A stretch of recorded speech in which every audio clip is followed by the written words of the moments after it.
அன்புக்குரிய தேவனுடைய பிள்ளைகளே, ஆண்டவராகிய இயேசு கிறிஸ்துவின் நாமத்தினாலே இந்த காலை பொழுதிலே உங்களை நாங்கள் வாழ்த்துகிறோம்.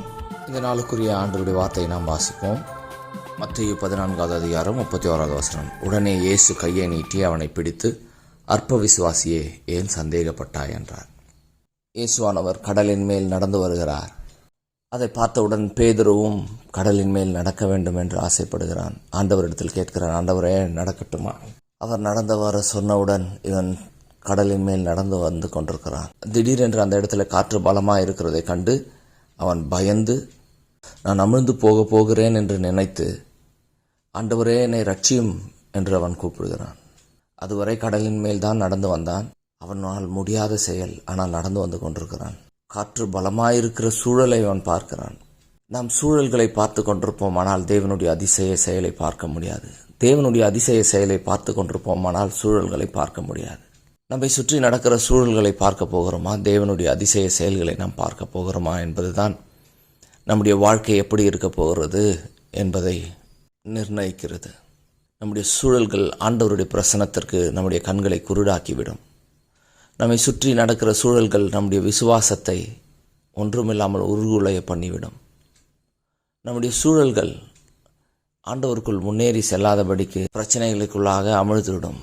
ஆகையினால சூழல்களை பார்க்காதீர்கள். உங்கள் விசுவாச கண்களை திறந்து ஆண்டவர் உங்களுக்கு முன்பதாக நின்று கொண்டிருக்கிறார்.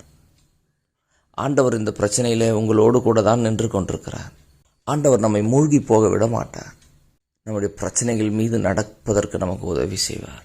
நீ தண்ணீரை கடக்கும்போது நான் உன்னோடு இருப்பேன், நீ ஆறுகளை கடக்கும்போது நீ மூழ்கி போவதில்லை என்று சொல்லியிருக்கிறாரே.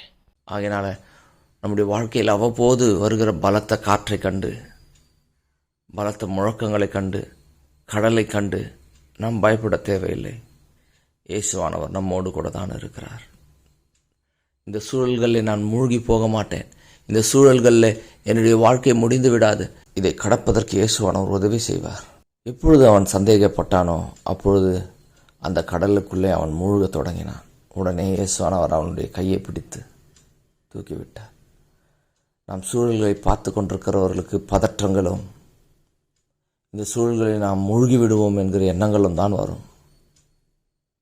இந்த நோயில் நான் மரித்து விடுவேன், இந்த சூழல்களில் என்னுடைய குடும்பம் உடைந்து விடும், இந்த சூழல்களில் நான் திரும்ப மீண்டு வர முடியாது, என்னுடைய வாழ்க்கை அவ்வளவுதான் என்று சொல்லி நம்மை நிர்ணயிக்க தோன்றும். இயேசுவானவர் நம்மோடு கூட இருப்பதையே நாம் மறக்க நேரிடும்.